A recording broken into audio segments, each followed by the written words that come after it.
15,200 feet की ऊंचाई, साल के 8 महीने जो जगह कई फीट मोटी बर्फ की चादर के नीचे दफनी रहती है, सदियों तक इस भयानक और जमे हुए वीराने में एक रहस्य छिपा था।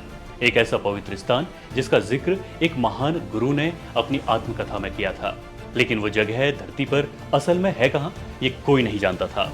ये कोई आम खोज नहीं थी, ये बर्फीले तूफानों, जानलेवा रास्तों और एक सदी से भी लंबे इंतजार के बाद इंसानी हौसले और अटूट विश्वास की कहानी है। आज हम उस तीर्थ की बात कर रहे हैं जिसे खोजने वाले ने हिमालय की दुर्गम घाटियों को भी मात दे दी। हम बात कर रहे हैं सिखों के पवित्र तीर्थ श्री हेमकुंड साहिब की।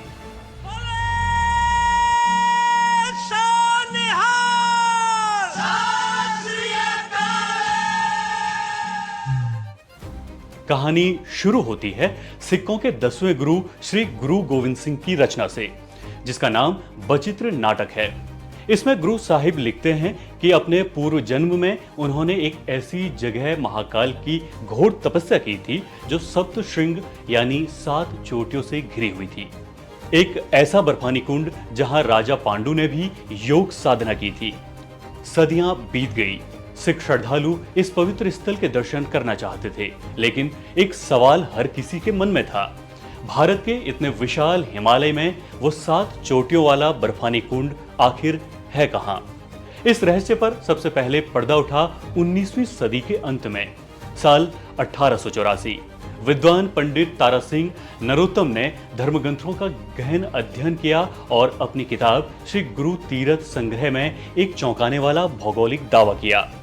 उन्होंने बद्रीनाथ के पास मौजूद एक दुर्गम और अनजान सी झील को श्री गुरु गोविंद साहिब का तपस्या स्थल बताया। स्थानीय लोग इसे लोकपाल कहते थे, लेकिन उस दौर में बिना किसी सड़क या नक्शे के यहां तक पहुंचना आम इंसान के बस की बात नहीं थी।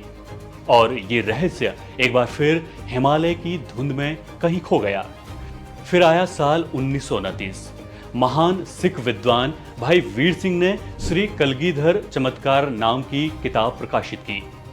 इस किताब में हेमकुंड का जो विस्तृत वर्णन हुआ था, उसने एक चिंगारी का काम किया और ये चिंगारी जाकर गिरी टिहरी गढ़वाल के एक छोटे से गुरुद्वारे में, जहां एक रिटायर्ड फौजी और ग्रंथी संत सोहन सिंह सेवा करते थे। 1932 में जब संत सोहन सिंह ने यह किताब पढ़ी तो उनके भीतर एक बेचैनी सी उठ गई। उन्होंने ठान लिया कि चाहे जान चली जाए, लेकिन गुरु साहिब के उस पवित्र स्थान की वो खोज करके दम लेंगे। 1933 में यह अकेला इंसान हिमालय के अनजान रास्तों पर निकल पड़ा। न कोई ट्रैकिंग गियर, न कोई नक्शा, सिर्फ स्थानीय भूटिया जनजाति के लोगों से लोकपाल झील का रास्ता पूछते हुए वो आगे बढ़ता रहा। खतरनाक चट्टानें, ग्लेशियर का खौफ, लेकिन सोहन सिंह के कदम नहीं रुके। और फिर आया साल 1934। एक बड़ी और जानलेवा चढ़ाई के बाद जब संत सोहन सिंह एक चोटी पर पहुंचे तो उनकी आंखें खुली की खुली रह गई। उनके सामने एक विशाल नीले पानी की झील थी जो आंशिक रूप से बर्फ से जमी हुई थी और उसके चारों तरफ ठीक 7 चोटियां आसमान को छू रही थी। ये वही जगह थी, ये वही सप्त श्रृंग था जिसका जिक्र गुरु साहिब ने किया था। सदियों से खोया हुआ हेमकुंड साहिब दुनिया के सामने आ चुका था, लेकिन खोज पूरी होने का मतलब ये नहीं था कि सफर खत्म हो गया है। वहां तक लोगों का पहुंचना और गुरुद्वारा बनाना एक असंभव चुनौती थी।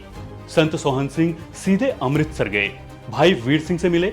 भाई वीर सिंह ने उनकी खोज के विवरण को धर्मग्रंथों की कसौटी पर परखा और ऐतिहासिक मुहर लगा दी कि यही असली हेमकुंड साहिब है। गुरुद्वारा निर्माण शुरू करने के लिए उन्होंने 2100 रुपये की आर्थिक मदद भी दी। वापसी के सफर में सोहन सिंह की किस्मत ने उन्हें एक और शूरवीर से मिलवाया, ब्रिटिश भारतीय सेना की इंजीनियरिंग इकाई बंगाल सैपर्स के हवलदार मोदन सिंह। वो एक सर्वे टीम का हिस्सा थे। जब मोदन सिंह को इस खोज के बारे में पता चला तो उन्होंने अपना पूरा जीवन, अपना तन मन धन इस मिशन के लिए समर्पित कर दिया। जरा सोचिए, 1936 का साल, 15,000 फीट की ऊंचाई पर पत्थर और लोहे के भारी सामान को पीठ पर लाद कर ले जाया गया। संत सोहन सिंह, हवलदार मोदन सिंह और कुछ स्थानीय ठेकेदारों की मदद से उस बर्फानी झील के किनारे 10 बाई 10 फीट का एक छोटा सा लेकिन बेहद मजबूत पत्थर का गुरुद्वारा बनाया गया। साल 1937 में पहली बार वहां श्री ग्रंथ साहिब जी का प्रकाश हुआ और इसी के साथ विधिवत शुरू हुई वो महान यात्रा जिसे आज हम हेमकुंड साहिब यात्रा के नाम से जानते हैं। संत सोहन सिंह के निधन के बाद हवलदार मोदन सिंह ने 1960 में अपनी आखिरी सांस तक इस जगह को संवारा और यात्रियों के लिए रास्ते बनाए। जब लाखों श्रद्धालु उस दुर्गम चढ़ाई को पार करके हेमकुंड साहिब के दर्शन करते हैं तो वो सिर्फ एक तीर्थ नहीं जाते, वो संत सोहन सिंह और हवलदार मोदन सिंह के उस अदम्य साहस को भी नमन करते हैं जिन्होंने हिमालय के सीने में दफन एक रहस्य को आस्था के सबसे बड़े केंद्रों में से एक बना दिया। ये सिर्फ एक खोज नहीं थी, ये भक्ति और जिद की एक ऐसी दास्तान है जो हिमालय की बर्फीली हवाओं में हमेशा गूंजती रहेगी। आपके लिए ये स्क्रिप्ट लिखी थी हमारे सहयोगी दीपक पुरोहित ने। आपको ये कार्यक्रम कैसा लगा हमें कमेंट कर जरूर बताएं और इसी तरह के कार्यक्रम